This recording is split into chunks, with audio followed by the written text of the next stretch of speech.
I appreciate all of y'all being here, and I made a big mistake, and Janice, who is my good friend and my cohort in the Jacksonville Pocket Park, I told her how bad I sounded, and she said, don't listen to yourself again.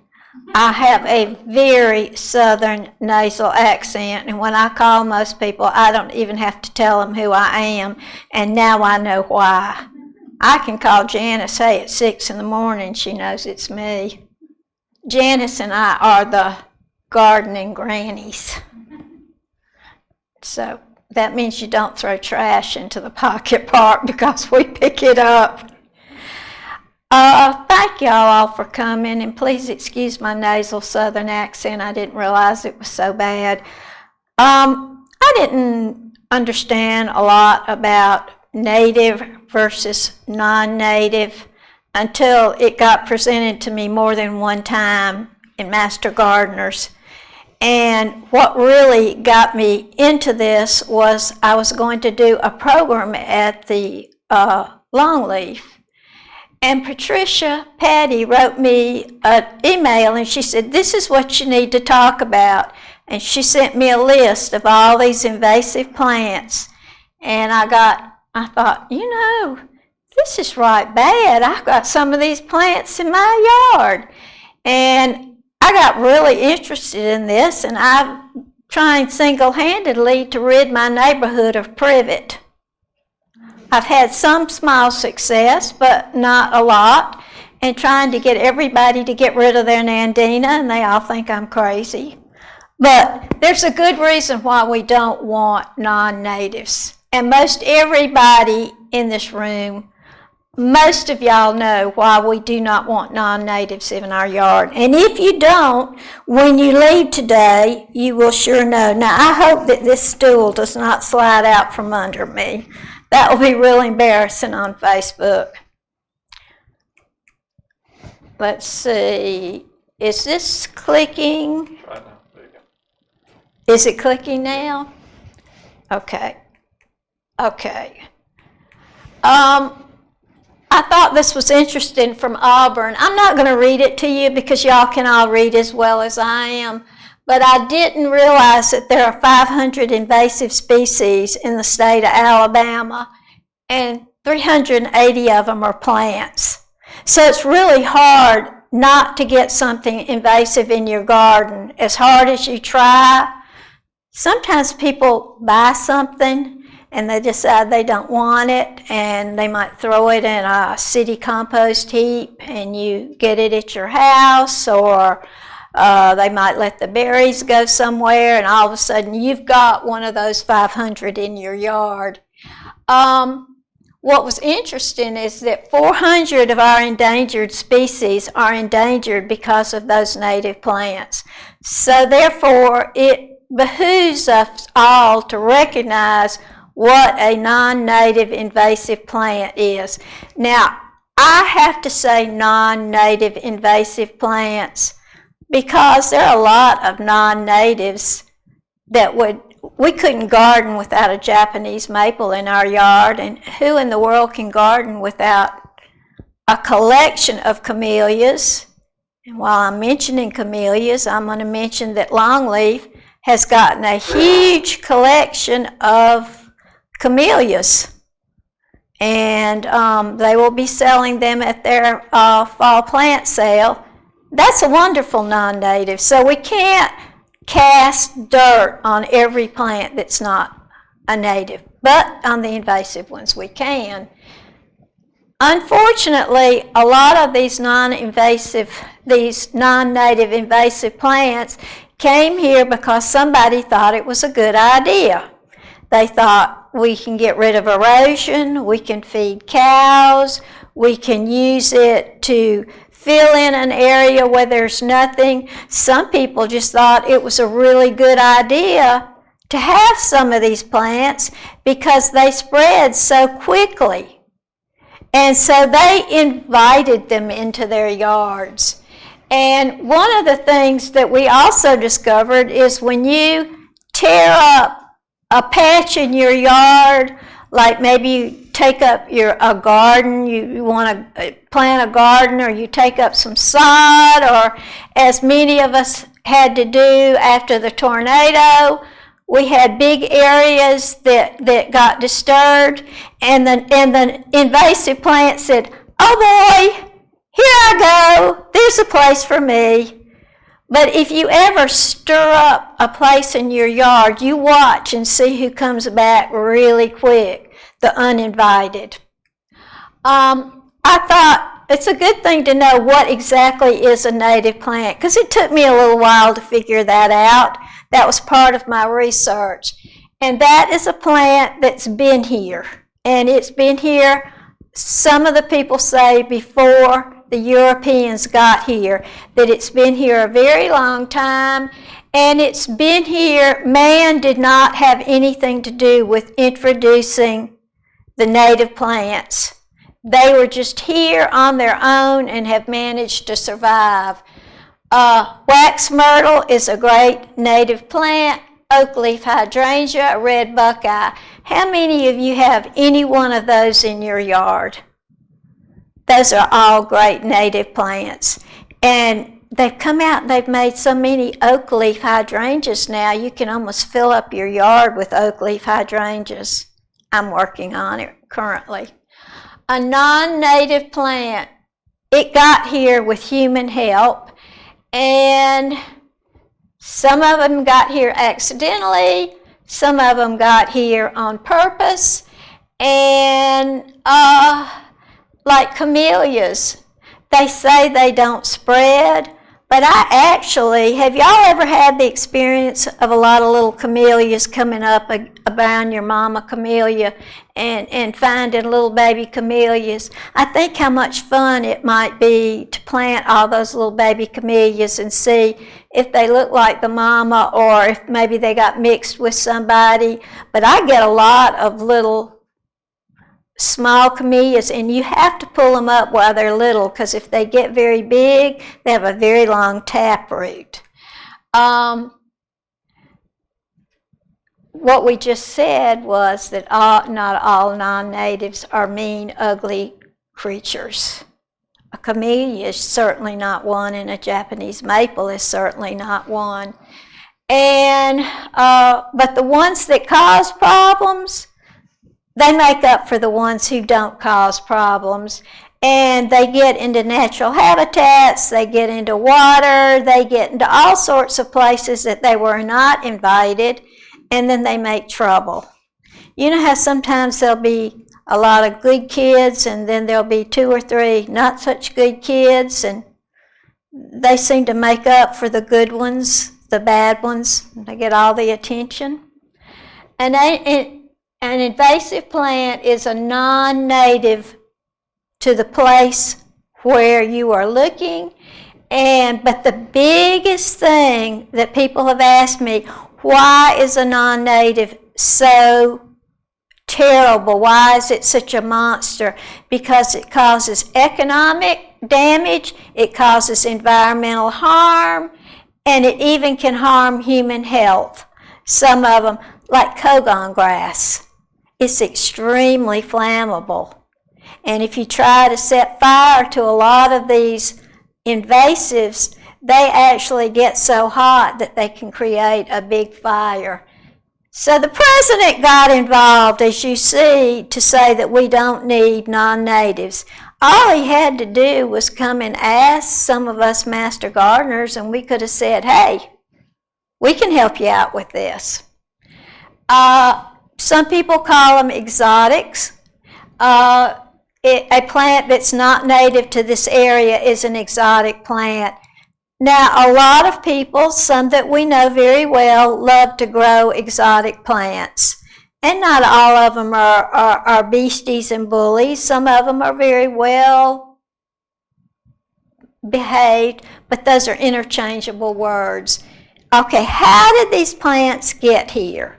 I'm going to look at my notes. I'm not going to read them to you because everybody in here can read. Sometimes they come in pots. Have you ever looked in a pot plant that you got somewhere and saw some riders? Well, some of my plants I've been finding mulberry weed. And there's another Fatua villosa that I'm finding. You know, they get passed around and they get in the pots and you bring them home and they reseed. Sometimes somebody with an aquarium says, you know, I'm tired of this, and they dump it, and the aquarium plants go crazy, and they get in the water, and they practically cover up the surface of the water. Sometimes they're in the ships that come into our ports. Sometimes they're used as packing material because there was so much of it somewhere. And sometimes they come home with someone who went somewhere and decided to bring something home that they shouldn't have because it would fit in their purse or in their suitcase. Has anybody ever tried to bring a sandwich home from an international flight and they find out that you've got it and you think you were bringing in cocaine? Leave that. Can't take that off the plane. But sometimes they get here, and sometimes people planted them because they didn't know they were ogres. Like they brought kudzu here to feed the cows and fight erosion. If we knew who did it, we could pack it all up and send it back to them. How do they spread? Well, of course, the wind blows them, the water blows them, the birds eat the berries. How do I have privet in my yard? All over the place, and little nandinas when I've never planted one. Some birds picked the berries and just conveniently dropped them in my yard. They sprout easily, but this is two that just really blew me away. I went into one of the big box stores, and there was a big display in the parking lot, and there were plants, so I had to go look. And there was a big display of privet. I should have taken a picture. And then right next to it was a big display of Iliagnus. So they're selling this unbeknownst to the buyers that these are horrible plants, but there they are, being for sale with beautiful tags on them and say, this is an easy to grow plant, it'll grow quickly, it'll grow up, it'll be a great privacy. And people say, oh yeah, that sounds good, I'll get one of those. The other is, they'll grow where nothing else will. They'll grow in the tough places where you try to put something nice and some of those berries get there and pretty soon it just eats up what there was. There was a disturbance in the land, and sometimes we plant them. Sherry, what was the other plants you mentioned that they have for sale next to the privet? Iliagnus. You're talking Chinese privet, right? Yeah, and there's a Japanese privet. I don't know who you are because I don't recognize you. Okay, I don't recognize you with your mask on. Okay, good to have you here. Are y'all finding it hard to recognize people that you know when they have their mask on? And you just have to say, do you mind? See this little bird eating this little berry and then carting it to your yard and dropping it off in its poop, or just dropping the berry off, then you have it. What do?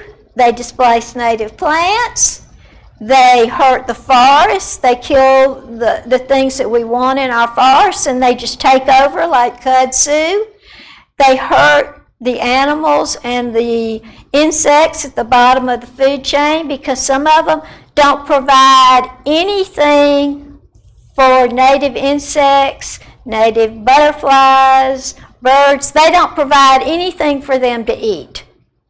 They're not helpful at all. And they change the fire, nutrient, and water cycles. I was amazed to learn how much of a fire hazard some of these things are. Okay, there is a difference between aggressive and invasive. How many of you have accidentally brought home a chameleon plant from the nursery because it was cute? I did. Once you have it in your yard, it never leaves, but it's not invasive. It doesn't cause economic harm. It doesn't crowd out the natives, but it will spread like wildfire. And if you dig up wheelbarrows and haul it off, the next year it's all there again. And unlike an invasive, they don't kill everything in their path, but they can be very annoying. Because we spend a lot of time as master gardeners, and I think most every master gardener in here works in some project where they have to pull up weeds. And we all know what a tedious job it can be to pull weeds. We all have crunched up hands for pulling weeds. The wrong plant in the wrong place. Instead of the right plant in the right place, you got the wrong plant in the wrong place.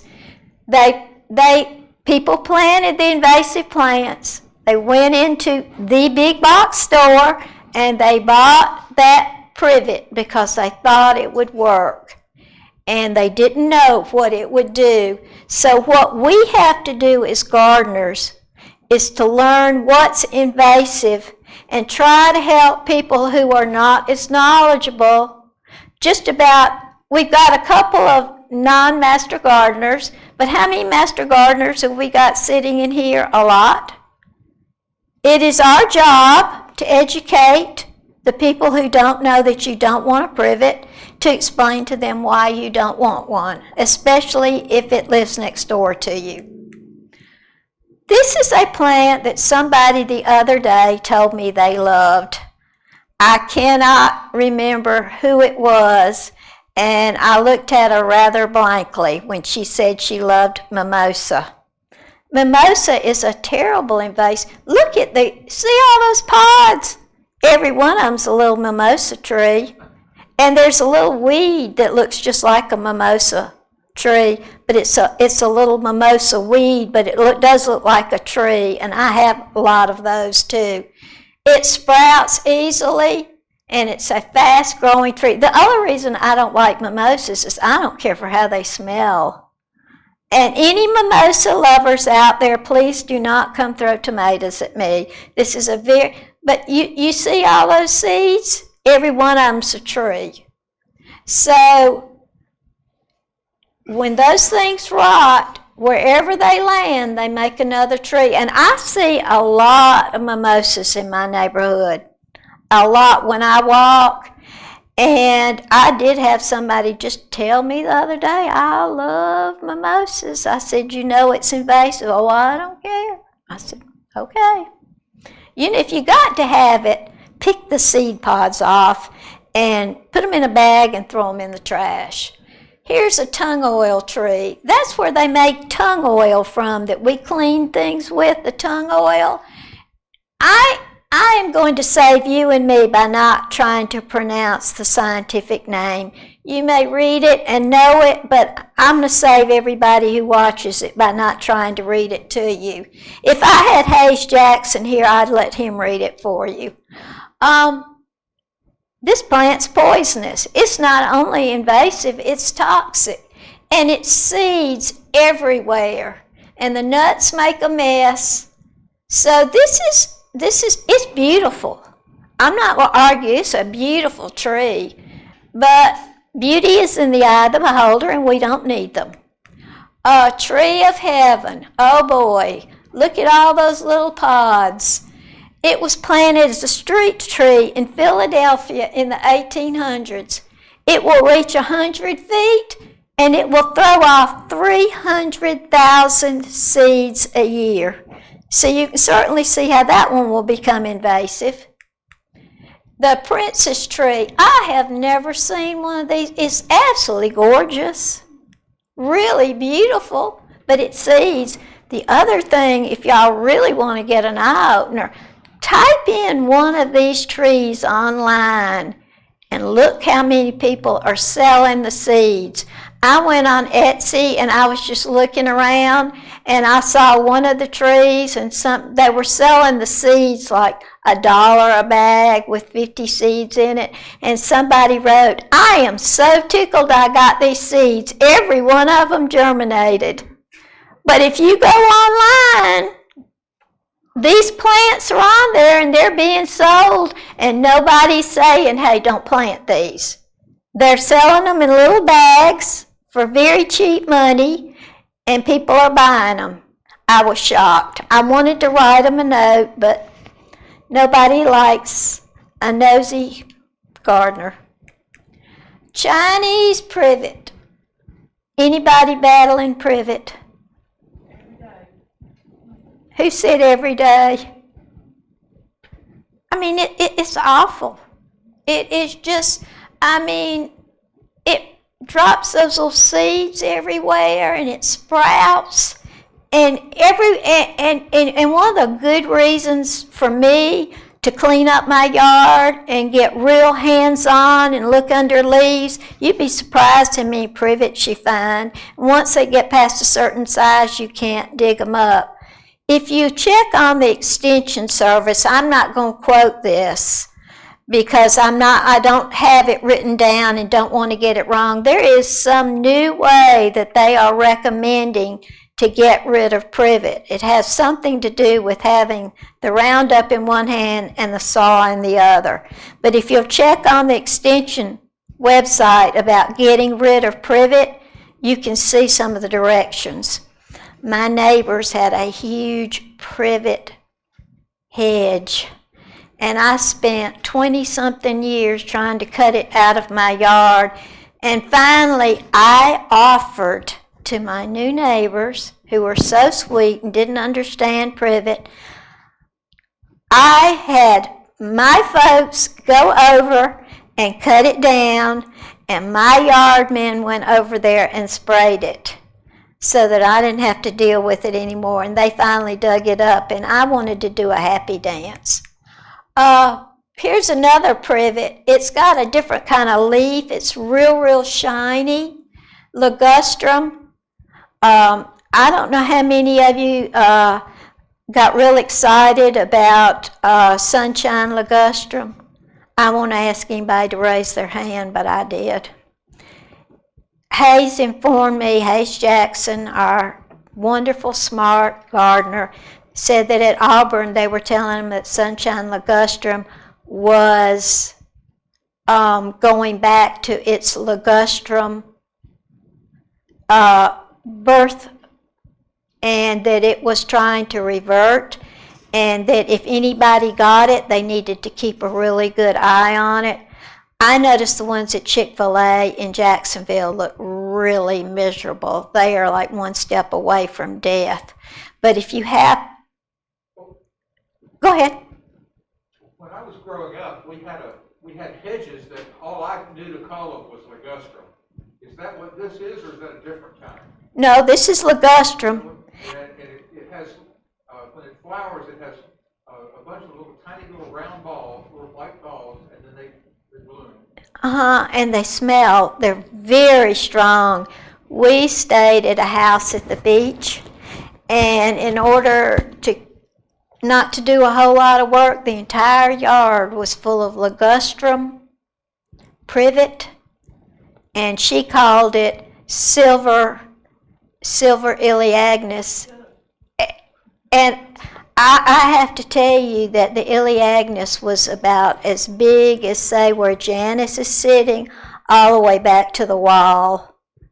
And she called it silverleaf iliagnus, and I just kept staring at it and saying, "You know that's invasive," but she wanted it. And I did not like sitting under the privet and the ligustrum. You know how strong it smells? Ugh. I don't remember this smelling, or it's certainly not smelling bad. It's very sweet, sort of overwhelming if you get close to it. Calorie pear. Is anybody fighting with this baby? If you've got a Bradford pear in your yard, I would suggest that you get rid of it and kill the stump. Bradford pear is not the nasty creature. It is the calorie pear. Bradford pear was grafted onto the calorie pear. That's the rootstock. And if something happens to the Bradford pear, the calorie pear says, aha, I'm taking over, and it grows up and makes this monstrous tree with thorns about this big. And David West told me that the thorns on it would actually take out tractor tires. And there are places all around Anniston that you can see these calorie pears, and they are like forests. So if you have a Bradford pear, unless you love it more than life, you may want to consider whether it's really part of your landscape. Personally, I think the flowers on them smell like tuna, and I don't much care for them. But if you ever start seeing little sprouts come up with thorns, you know that you probably got a problem. Chinaberry tree. I'm just going to say that the birds spread the seed, it's poisonous, and every one of these little things will make a tree. And you see, it was introduced in 1830 as an ornamental, and I'm going to quote Hayes again because he tells me there are some that are not as invasive. I don't know, but I do know that when we were doing plants at Tree Amigos one time, there was a Chinaberry tree, and it seemed like every plant we were selling had the seeds in them, so I was going around picking them out. But maybe it's the one that's not so invasive, but this is not a tree to be in your yard. It's poisonous, and you know how little kids are. Hey, isn't that cute? I'll eat it. It looks like a grape. Or you've got, a puppy who wants to eat everything, or a kitty. Some kitties will eat things, most don't. They're brighter than a lot of puppies who will eat anything that they can get into. Chinese tallow tree or the popcorn tree, this is a very bad tree. 100,000 seeds. So you can see how these would spread, and they will take over a forest. I have never seen a hardy orange. I know that it's got really terrible thorns on it, and that it has fruit, but you don't want to eat it. So if you happen to get one of these in your yard, well, think maybe, do you want it? My neighbor has one of these trees in her yard, and I'm watching it very carefully because I don't want any of the pods to come in my yard. And I explained to her that that was not a good tree, and she was not real interested. But I'm checking my yard on a daily basis. I mean, these pods are beautiful, but all of them have seeds in them. So you're seeing how these plants can get to be so invasive. Years ago, mahonias were big. Everybody had a mahonia. By the way, I see these for sale. I see them on the internet. I see them in nurseries. I see them in stores, nurseries. Why do we not want leather leaf mahonias? See every one of those seeds? That makes another one, and they are so hard to pull up. But there was a time when the leather leaf mahonia was the plant to buy. Do y'all remember that, Jim and Linda, back years ago when people were planting those mahonias? They were very much in demand. Not anymore. We figured out that they're not good. It's much better, the soft caress mahonia. And also I have a mahonia that does not produce any seeds. I can't remember what the name of it is because I bought it from Jimmy Roberts about 30 years ago, and it does not make seeds, but Linda has made a great point. There is a caress or soft touch mahonia that is wonderful. It's a beautiful tree, it's a little shrub, and it doesn't do this. And you can get these in your yard, and if you do take them up, plus the leaves are mean. But years and years ago, this was the plant to buy, and believe me, I had my share. They're all gone now. Chinese wisteria. There is one growing on the telephone pole across from my house, and no matter what they do, it will not leave.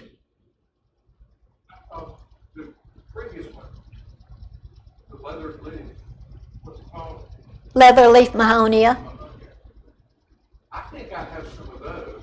Do they turn red like holly berries?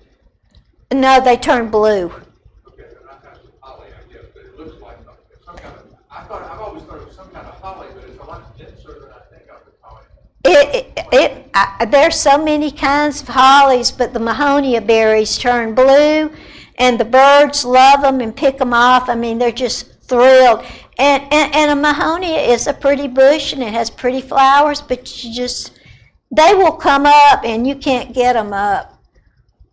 When I was a child, if I was a wisteria within 3 blocks away, I had to have an allergy pill. And once you get a wisteria in your yard, it's there, and it looks like this. So what we recommend now is an American wisteria.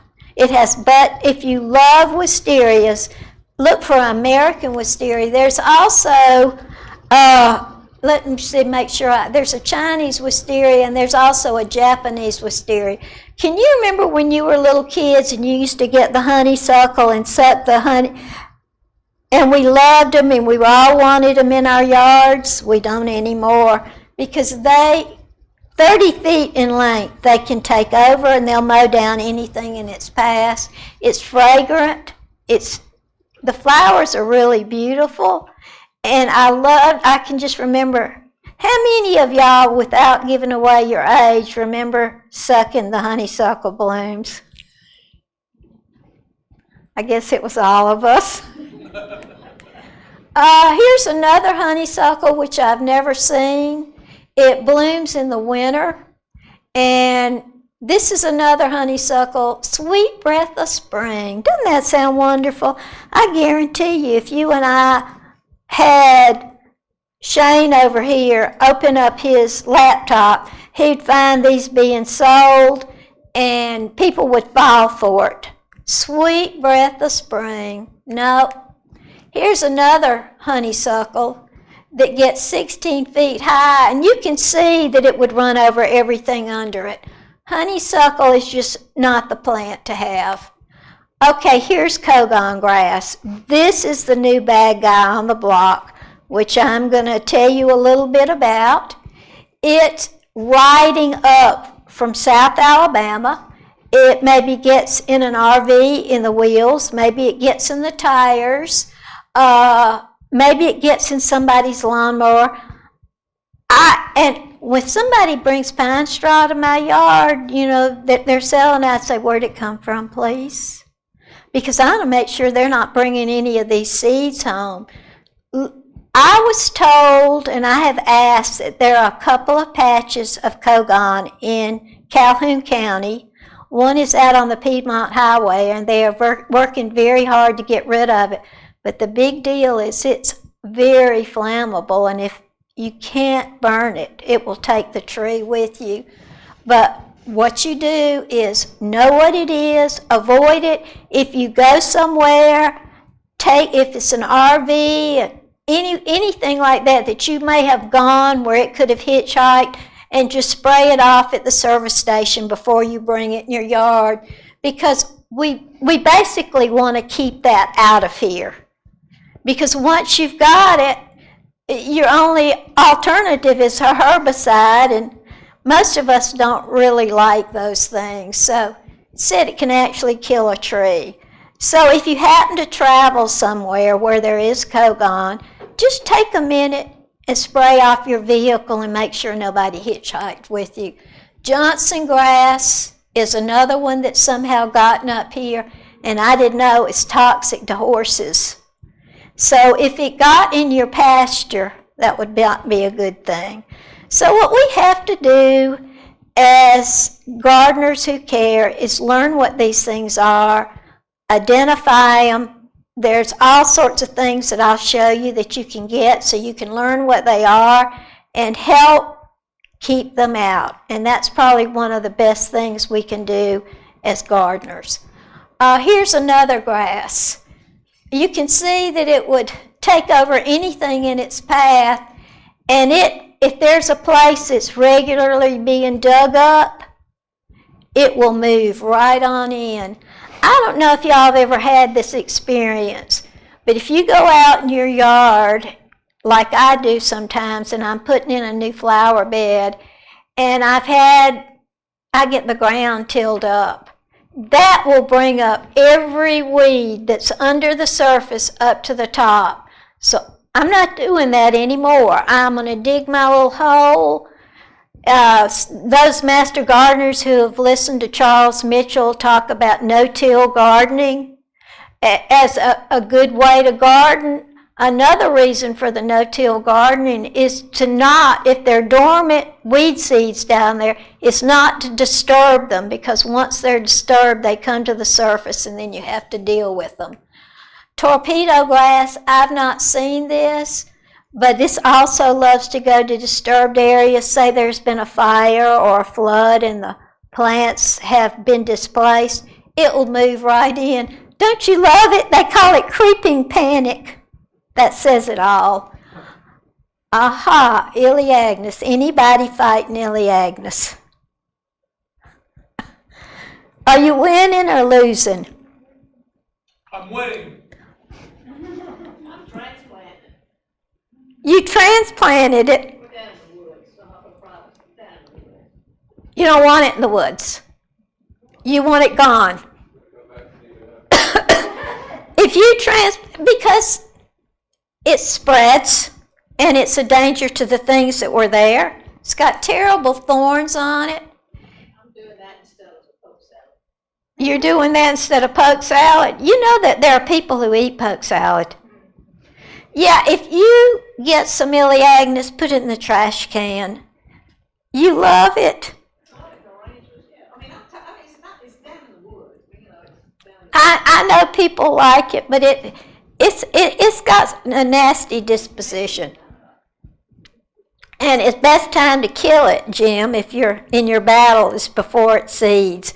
Because see, if it seeds, those seeds can get in your yard where you don't want it. Have you ever seen how an Elaeagnus grows and it gets those long arms, and it can take over? Excuse me 1 second. I'm not going to subject you to the talker's cough. It may be pretty. We'll find you something else for your arrangements. Here's another Elaeagnus that has a very sweet smelling flower on it. And this has red berries. Could this be what you're talking about? It looks like a holly. It probably is a holly then. And this has thorns. And I mean, I see people who planted them as hedges, and I mean, they must have to hire a full-time person to cut them back because they get so big. I can't talk anybody out of this plant. They say, oh, I love the berries. Well, if you insist on having them, cut the berries off and put them in the trash can. This is a very invasive plant and will turn up way far away from wherever there was, they call it heavenly bamboo. It's not really heavenly, it's bamboo, but my neighbors have some, and I've been talking to them about the importance of not having heavenly bamboo right next to my yard. Well, I didn't mention about right next to my yard, I just mentioned it. And I have actually got some in my yard, and I know that it blew over there. The birds don't eat this. A lot of people think the birds eat it, but they don't. They have cyanide in them. So if you have a little puppy that wants to eat something, or a grandchild who says, oh, how pretty, I think I'll pick them and make a tea party, maybe you don't want to have this in your yard. I took this picture, and I must have been too close to these, and it is gorgeous. And you know, Nandino has been through a tremendous amount of popularity. There is now what they call a sterile Nandino. I have 3 of them. They're kind of not very vigorous. They don't have any berries on them. There's a green one. There's one called Obsession that's red. And there's one other whose name I can't remember, but I have like a lemon lime. And I have them all, and nobody's ever made a berry. So they haven't tried to revert.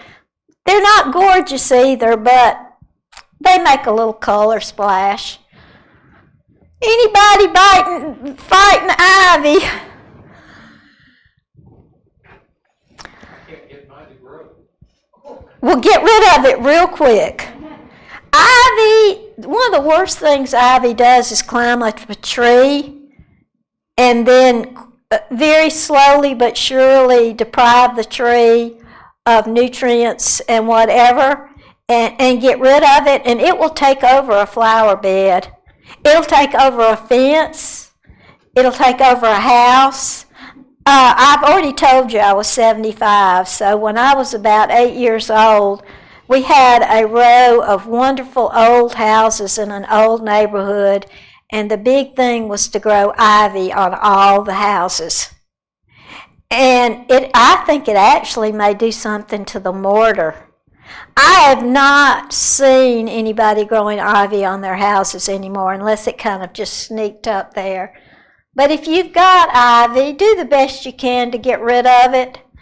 I walked over to one of my neighbors, and he had planted some ivy in his yard. And I said, you know, what'd you do this for? And he said, I was trying to cover up this stump. I said, well, you'll cover up your whole yard. And I noticed that it died. But I planted some ivy. I plead guilty about 35 years ago, and I'm still paying for it. Kudzu. You know how you ride down the highway and you say, who can spot the monster? It's kudzu, the plant that ate the South. It can grow 1 foot a day. They brought it over here to feed the animals and to fight erosion.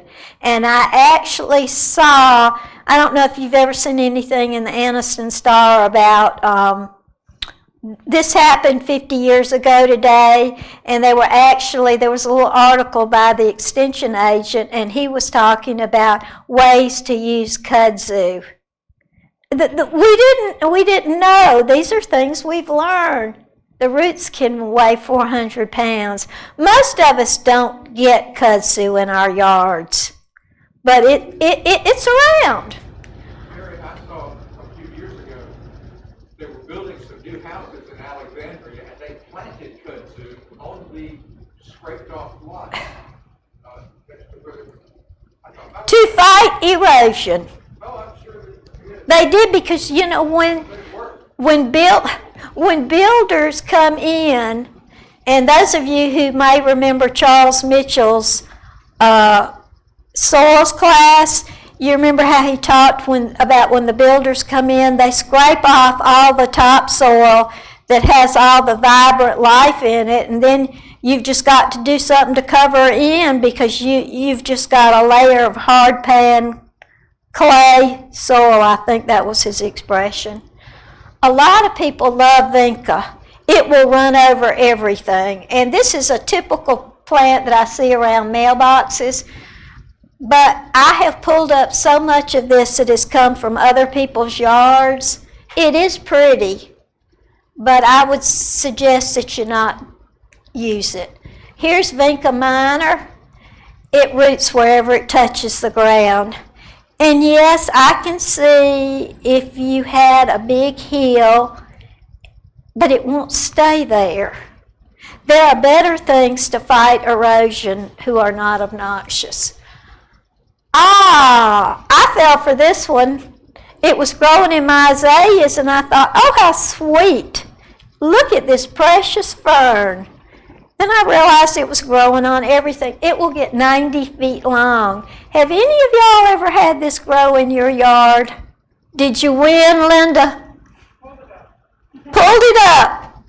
Scott's what you got to do. I let mine grow for a while because I thought it was something until I think someone educated me or I saw it. But It's really pretty until you find out what it Yes, and that's why I left mine. I let it grow because I thought, this is a cute little fern. I must have planted it. And then I found out that 90 feet, that can completely take over your azaleas. And it has spores that are displaced by the wind. So you could have this wonderful climbing vine anywhere you looked. Multiflora rosa. I think someone told me that this was one of their favorite plants. This is a no-no. It gets out in pastures, it grows and grows and grows.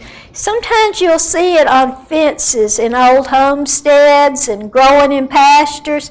It is a very invasive plant, and one of the other things that is wrong with the Multiflora rosa is that the mites that cause rosette disease, they start with these Multiflora roses. And once you get rosette disease in your knockout rose, all you can do is dig it up and throw it in the trash. I just lost 5 gorgeous drift roses that all had gotten rosette disease. Anybody here gotten rosette disease? I know one. She's sitting over there pretending she didn't. Janice? And guess who got to tell her? She called me up and she said, could you look at my rose? It's funny looking. And you have to get rid of them because they fly from one mite to another. Anybody else had rosette disease, gotten it? You can look it up. It's very obvious, and if you get it, that plant has to go as quick as you can get rid of it. Lespedeza, it's beautiful. But it was planted as a cover for wildlife. It was brought here in the 1800s, and now will eat anything in its way. It says it's an aggressive invader of open areas, dense thickets. I have enough trouble with my keeping track of what I don't want to spread in my yard, the good guys. Here's another Lespedeza. Open areas. Notice, if any of y'all ever dig up a place and you've got a blank spot, get some sod in there or something as quick as you can, because a disturbed area is like a sign. It's like a text for the invasive plants. Hey, here's a place. Alligator weed, they think it makes a dense mat and it will suffocate anything. It's an aquatic plant. I'm running out of time, so I'm going to go a little bit quicker. But here's a gorgeous plant. It's a water hyacinth. It's a forb. I had to be told what a forb is. F-O-R-B. It's any herbaceous plant that is not a grass. So a lot of our invasive plants are what they consider forbs.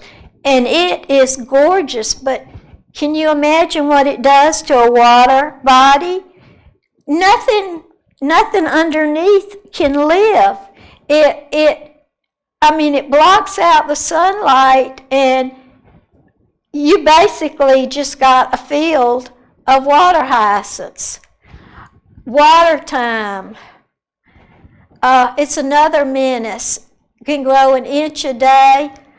What I have read somewhere, that sometimes people get these plants for their aquariums, and then they decide they don't want the aquarium, so they go out and dump it in water, and these things just take over. Here's one of them, another one. It came here in the 1940s as an aquarium plant, and it cuts off the sunlight to fish habitat. So you only want it in an aquarium, not in the water. Chamber bitter.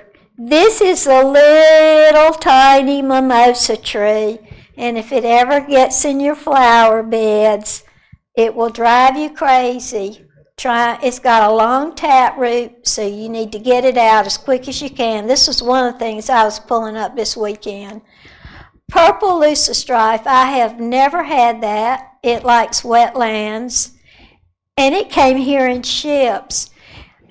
It's actually illegal in some states, but I guarantee you, if you go on the internet, you will find this for sale. Especially on Etsy, ETSY, you will find most all of these plants. Someone has saved the seeds and is now selling them and making money. And a lot of people who don't understand think, hey, 50 seeds for $1. Got to get that. Yellow flag iris. What did Linda say to me about this iris, the Louisiana iris? Did she say y'all were taking it all up at Cane Creek? Yeah. It's I think the last go is going to be in what they call the wildlife bed or the circle bed, and she's going to put. Anybody plant this iris in their yard thinking it was beautiful? Oh, I had my husband took his backhoe and got rid of them. I believe that, Linda, you might help me. Isn't this Louisiana iris, or is this a different iris? Does either of the Lindas know? Part of Louisiana iris is being the purple one. The purple one? I have seen some. What color were yours? They're yellow. They're like that. They're yellow. I have Louisiana. They're yellow. These the ones that I'm talking about, you know, I think all of us took them home that time. Uh-huh. And I said, Jerry, you gotta get that out of that backhoe. That's I don't have a billy shovel, so I couldn't dig it up. So. But the Louisiana iris I've seen is yellow and looks a lot like tall. It's real tall. You got like 1,000 green leaves and one yellow. And can I say something? Beware when you go to plant swaps. Ask somebody how it grows and how come they got so many to give away. But my plant identified it as a flag iris, but it's shorter. And then I did the yellow, and they really confused me, those different kinds. There's also a yellow Japanese iris that's small. Yeah. But this one is about this tall, right? And the Dutch iris, yellow Dutch iris, I got it. Where did it come from? They said they used to so really gets confusing. Well, just be careful of what kind of iris you got, because you can see how confusing it can get. Well, the Louisiana iris, Are terrible, and I've had so many people say to me, do you want some Louisiana iris? But when you go to a plant swap, sometimes just ask why you have so many to give away. Well, the Louisiana iris grows only in swamps. You know, it's a water plant. No, they got it at Cane Creek, and they've been taking it. Is y'all's in water at Cane Creek? The Louisiana iris? It's not near water. Yes. But now, unbeknownst at the time, when we all brought that home, my husband put some at the pond, and it's going crazy. But I do know people who've actually put it in the ground and it grew. It grows. I got two heads nodding over, but you're right. It probably prefers a swamp, but I think it's like one of those things that grows everywhere. Anything grows in Cane Creek. Yeah, that's true. Yeah, I think my theory is the Monsanto chemicals. So what do? We hand pull them when they're small. We use herbicides, and I always have to put this in big letters. Read the directions, follow the label. If a little is good, more is not better. Bring your magnifying glass or your reading glasses when you go into Lowe's. Do not let the person who's carrying out the bags of whatever, paper towels, pick your herbicide for you. That's something you need to know what to do and to read the directions. But I prefer to get them out. You can also mow them, hoe them, use a backhoe on them, and use a hoe or a billy shovel, which is about pointed and sharp as it can be. You can use biological control. I am not exactly sure what eats some of these plants, but evidently there are out there. And what I do is I hire somebody who comes in with a big can of something and is licensed to spray it. I decided to spray something. Only time in my life. I sprayed myself and a bush, and I completely missed the weeds. So my idea is I find someone who has to get taught every year how to handle herbicides. If you can afford it, to get somebody professional. Let me mention one other thing. Don't let anybody just spray herbicides. It is against the law. I think there aren't enough anybody here that remembers when we had a speaker from Birmingham, and he explained to us what happens if you or somebody is paid to spray herbicides or pesticides and does not have a license, and what the fee is. If you have somebody just mows and blows for you, do not hand them the herbicide and say spray this. It is a state law. You must be licensed. Now, not us, but if you pay somebody, they may not spray herbicide unless they have a license and are educated on how to do it. Because the last thing anybody needs is that fine. And I had a guy working for me who cut the grass, and it was on Quintard, and my landscape person told me, he says, do not even let him go down there with a jar of landscape in his truck. If somebody stops, there's going to be trouble, because they are not, that is a state law. Anyway, the biggest thing is learn what is invasive and avoid it. And the way you do that is to look at pictures, to read labels, and to help other people, because as master gardeners, one of the things we do is help with horticultural knowledge.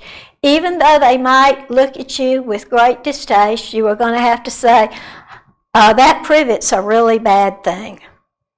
And we become educated, and I cannot sit up here and come without bragging on Cane Creek Community Gardens and our wonderful volunteers. Would y'all please raise your hands, our Cane Creek volunteers?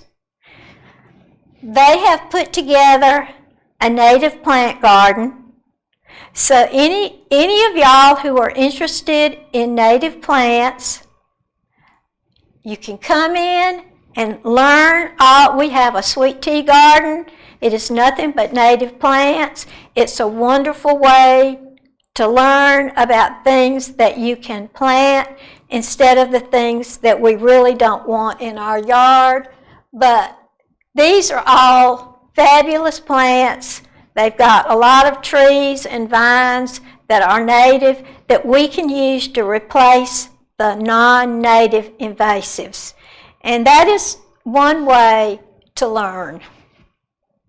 And these are places that I looked for help, because trust me, I didn't know anything. I knew I didn't like privet, Neleagnus, and Nandina.